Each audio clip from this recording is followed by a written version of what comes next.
What is up? It's your boy Jonni.shreve. I have BB promos and tell like it is, guys. Obviously, I'm not in Tampa. This is an update, give you guys absolute transparency of what happened and why I'm not competing today, the day I should be competing. Before I want to start, I want to give you guys a backstory. So here goes. Back in the day, I was in the 8th grade. I was at the end of the football season and our team is pretty crap and we're starting to win. And I was a star player. And you know, I come from a very religious home. My mom was very strict and you know, old school father. So it was like, you know, fire and brimstone, you know, do as I say, not do as I do kind of, it was, you know, that kind of household, whatever. Anyway, so I ended up telling Mom I'm going to my buddy's house, I'm going to my buddy John Carlos' house, and we're just having a little sleepover. And I know I'm not allowed to go to dances. That's how it is. And in hindsight, literally, I'd be like, I'm not having this kid go to this kind of dance anyway. These are one of those kind of dances where it's like, in hindsight, where it's like, I'm looking at it now, it's like, I don't want my daughter going to those dances because someone's coming home pregnant. That's what it was. Those kind of dances, it was just that. Anyway, I went to this dance and you know, had my glasses off because I didn't have contacts at the time, so I had my glasses off and I'm at this dance trying to be cool. Yo, don't look at me, I'm sweet. And then all of a sudden the whispers go, oh,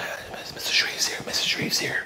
I'm like, what the heck? And I got my glasses off, so I can't see shit. So that's how cool I was trying to be. You know, I wanted to be cool with my glasses on. And I see the silhouette of my mom come in. I just see her hand do this. And I'm like, just get your ass moving. Don't get your ass even more embarrassed than it already is. We'll figure something out later on. So I end up leaving with my mom. She brings me out. And I got a football game that next day. And I wanted to win the Athlete of the Year award. You have to play every sport and excel in every sport. And I was playing football. Anyway, on my way home, Mom's like, you got two choices. You can either play your game tomorrow or you don't play any more sports in elementary school. No more sports for the year for disobeying your mom. Very harsh, I know. Hindsight, I'm gonna say hindsight a lot because of my father. I disobey my mom, period. Just don't disobey your parents. Follow rules. Anyway, so I decide, you know what? I'm gonna not play the game tomorrow.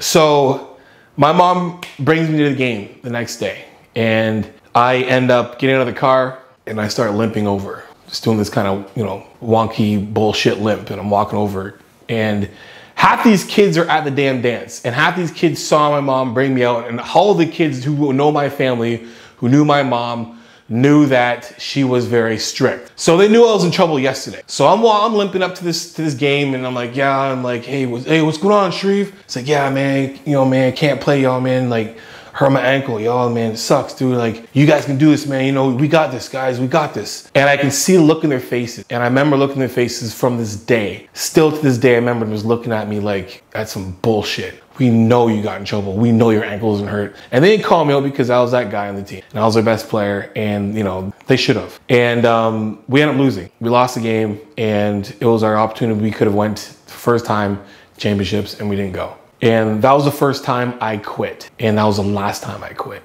And that is the reason why I had a trigger to me that the reason why I couldn't compete shook me up so much. And I had this overwhelming feeling that I was letting people down. It was literally because of that day. That was the only time in my life I've ever quit something. And that's the last time in my life I've ever quit anything.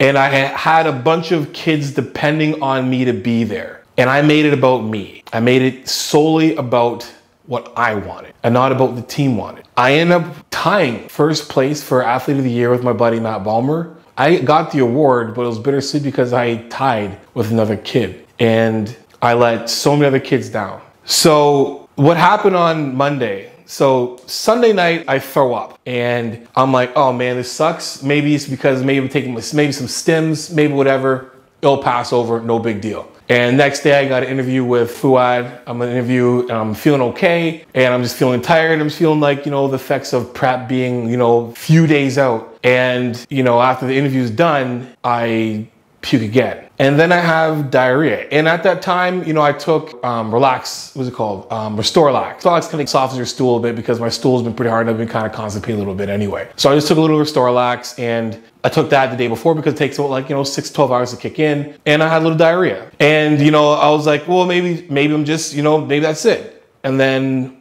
the puking got worse and worse and worse. And now it was puking and diarrhea at the same time. For me, I never get sick. Even like Greg to yell yesterday, it was like, I knew something was serious because I've never seen you this sick for this long ever. And most of the time when I get sick, it's like 24 hours, I'm done. You know, it might be a 24-hour bug, 12-hour bug, whatever it is, and I'm completely fine. So I'm like, you know, I'm counting back the hours. It's Monday. I'm like, okay, my plane leaves at 5:25 a.m. I gotta be on the road by 4 o'clock to get to the airport at enough time. If this thing passes over, I'm gonna be good by like 5 o'clock. So after I'm done puking and everything else, I sit down and take a nap, and I wake up around 7 o'clock. I'm like, you know what, I actually feel better. I actually call Fuad, I mess Fuad, I'm like, hey man, I got a story to tell you, but I'm not gonna tell you until tomorrow because I don't want to jinx myself, because in my head, I'm going to the show, period. That's it. I'm going to get over this thing, and it's going to add to how much of the story and all the crap I had to go through for this entire prep anyway. So this is going to add to all of this. And, just the trials I have to go through and the curveballs and this and that. And I'm determined I'm going to the show. So I call my boy up, my best friend, he's supposed to meet me down there, and I sleep it off, and I wake up in the morning and I'm like, hey man, I'm like, yo, this is it. I'm like, sweet, everything's packed. I go upstairs to change, it's like 3:30 in the morning, and I start feeling kind of a little wonky. I'm like, man, something's not right, because the rest of the night I'm still having a little bit of diarrhea. I'm getting up, I'm still having diarrhea, but I'm not puking. So I'm like, I can handle the diarrhea, but the puking stuff, I definitely can't, because that was just kind of making my head really foggy. Anyway, so I'm literally about to leave. I'm upstairs. I got my bags in my hands. I'm about to get out the door. And then I just start to kind of feel like really lightheaded. I'm like, something is not right. And then I walk upstairs and I'm like, babe, I don't know if I can go right now. And then boom, I collapse. And then she gets up. She's like, oh my God, what's going on? And then I get up, and I'm kind of like sitting on the ground. She's like, are you okay? And I'm like, kind of come to a bit. And then I'm like, I don't know what's going on. And I start worrying. And all of a sudden, I'm like, I get a bucket. She brings a bucket over, and I start to puke, like violently start puking again. And I'm like, no, I can't, this can't be happening. I gotta go in like an hour. I gotta be on the road. And then I go to the washroom. I start diarrhea. And then I'm back and forth and back and forth and back and forth. And then I get even more dizzier, and then she just calls the ambulance. Ambulance comes. I'm in a state where I can't even walk. I'm lightheaded. I'm extremely dehydrated. And hindsight, I was debating starting my aldactone load that day, which would have been actually at nighttime instead. And I decided to do it nighttime, not in the morning, which was hindsight, oh my God, smart. Anyway, so I get to the hospital, and I'm violently puking again, and then diarrhea, same thing, over and over and over and over and over. And then I'm like, I'm not going. And then I was gonna post a video. This is the video I did have right here.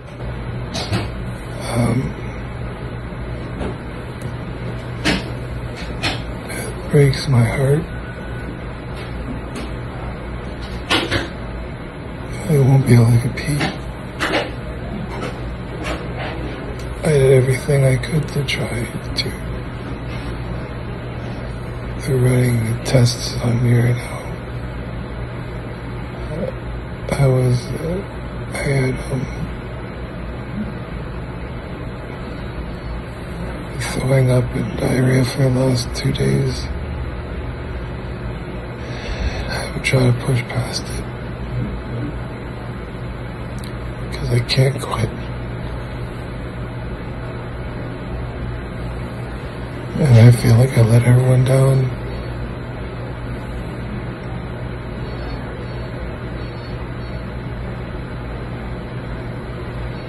Thank you guys for everything. I wish I could see this through. I have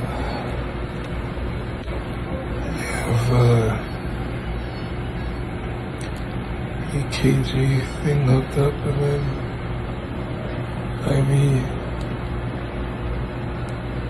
I'll try to update everybody how things are,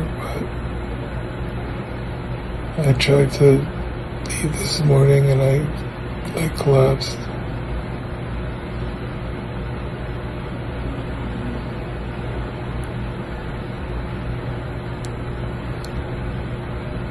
I'll let you guys know how I am.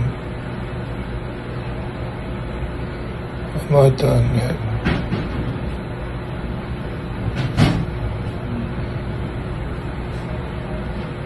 And after this video, I was like, I don't want people to see the video. So I just wrote, and I wrote what I wrote. And I literally felt like I was letting everybody down. And that's when things just like really were clear to me that like, I'm not gonna be at the show. And in my mind still, I'm like, it's Tuesday, maybe I can find a flight on the next day. I'll pay for whatever fee it is to get to the show. I'm gonna get to the show. I get home and it continues. It continues to the fact where the ambulance is called again. My last visit to the hospital was on Thursday. Everything was said and done. Basically, you know, when the doctors asked about everything, they took an EKG. My heart was acting up. I was extremely dehydrated. If I would have started my aldactone load, I would have been in a world of hurt. And world of hurt mean like my kidneys would have shut down. My potassium dropped so low because I was having diarrhea 4 to 5 times an hour. And I get up and I wouldn't be able to walk. And that's how bad it was. And I'm just sitting there peeking behind me when I'm in the washroom. My little girl is behind me and she's rubbing my back. She's like, Daddy, you're gonna be okay, Dad. And it's so cute and she's so empathetic. But I'm just this fog of me is almost like outer body experience, feeling my daughter and my wife next to me. And I'm sitting here like, what am I doing? Like, what is going on? At that moment, I was like, I'm not competing this week or next week. I can't. My body wasn't even recovering. Being in the state where I am, where I was, being a week out from a show, as depleted as I was, with my fat levels as low as they were, it was probably the worst place my body could have been in to handle a virus. Because what should have only been about, 1 to 2 days lasted about 4 days. And it was to the point where my heart and my kidneys and stuff was at risk because I didn't have enough nutrients in my body to fight off this virus, like a stomach virus. And they took tests on what kind of virus it was. They're still looking. I'll probably get that back eventually. That basically is what happened. And it's Friday today and I should be in Tampa competing. And I look back at everything and I'm like, what would have happened if I would have actually made it to Tampa? I've been stuck in Tampa with the current situation happening to me in Tampa. I was in no position at all to travel. I was in no position at all to compete. And it crushed me because I went through all of this. Like, there's so much that we went through and got through this entire prep, and to have the climax of it, not me being on stage and finishing off what I started, but being hovered over a toilet with a stomach virus. And I'm not saying that bodybuilding caused this, because it didn't, but the process of bodybuilding put myself in a position where I couldn't defend myself. Like, I'm lucky I caught just a stomach virus, not something more serious, because I'd be done for. And so many things happened throughout this week that brought so much light to this whole situation. How can you take something from this and make it better, or find the good out of it? And I had a lot of time to think, because I'm sitting here like, my daughter's behind me and she's watching this happen to me. And I'm like, what's going on, man? And I'm watching the Olympics, the 200 meter and the 100 meter. And it's so very comparable in a sense that, we train for so long for a few minutes on stage. They train for so long for 9 seconds. And if they jump the gun, they get disqualified just like that. And I'm watching this happen and I'm like, wow, here I am sulking because I can't compete on Friday. And here are these guys who've trained their whole lives to be in the Olympics, and they're disqualified just like that. And then I'm looking at everything else. And I remember having an interview with Fuad, and he said something like, if you chase 2 rabbits, you're gonna lose 1. And he was referring to, his channel, his podcast, and competing. You can't do both. One's gonna suffer than the other. And I looked at this whole thing and I had to step myself back. And, I can't make decisions on, am I gonna compete again? Because you don't make decisions in the heat of the moment. You don't make decisions in the heat of being emotional or vulnerable. You just don't. You just don't at all. You have to make those decisions when you're done. So that's why I'm not gonna say, am I ever gonna compete again? But I can say this.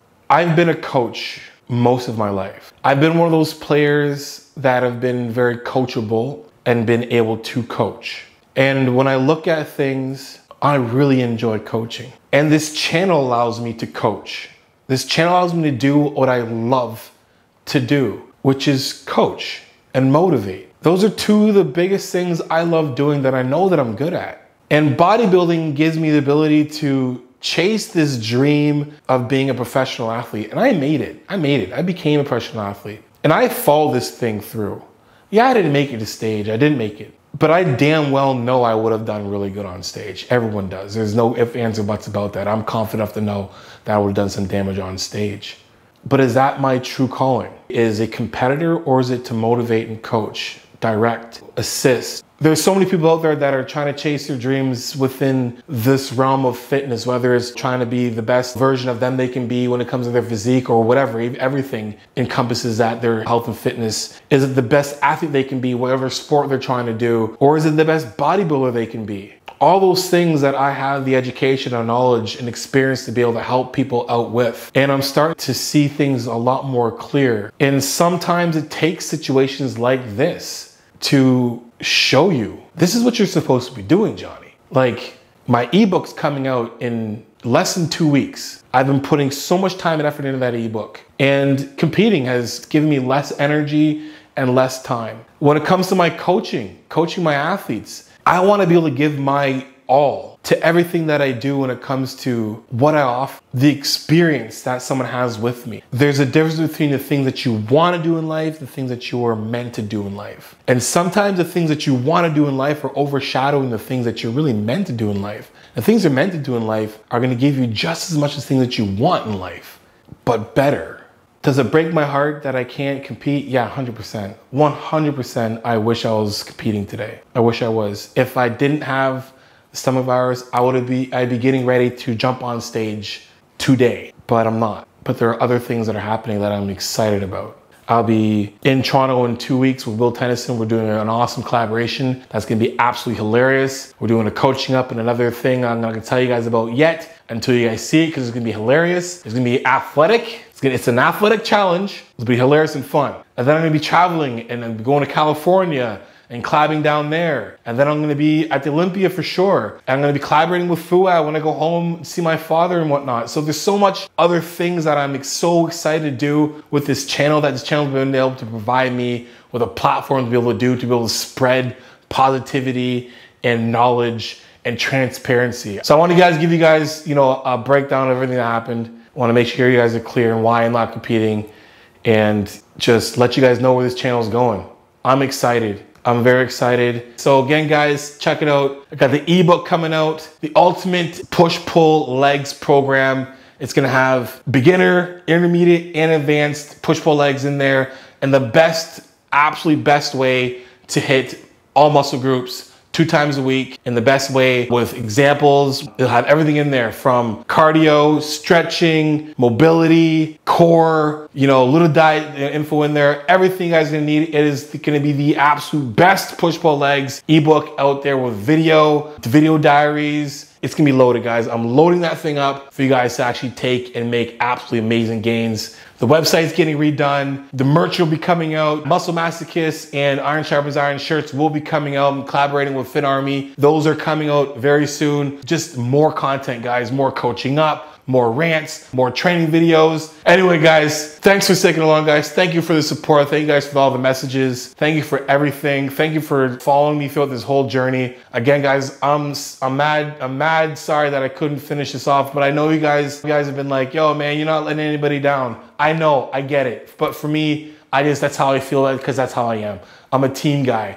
So I'm always gonna be a team guy. So when I think, I'm thinking we. From the bottom of my heart, guys, Iron Sharpens Iron. You guys have been there. If you like the video, guys, make sure you guys like, subscribe, and share. I'm gonna come out and tell like it is, transparent, vulnerable truth, guys. For coaching, jonni.shreve.com, guys. If you wanna know what my coaching is about, book a phone consult, 15 to 30 minutes. At the end of that consult, if you wanna go with coaching, I deduct the consult off of any package you pick, whether it's a one-time plan or a reoccurring plan, guys. And guys, make sure you use my code Johnny15 for 50% off the Power 13 cookbook. Also, guys, use my code Johnny for 50% off fitarmy.com.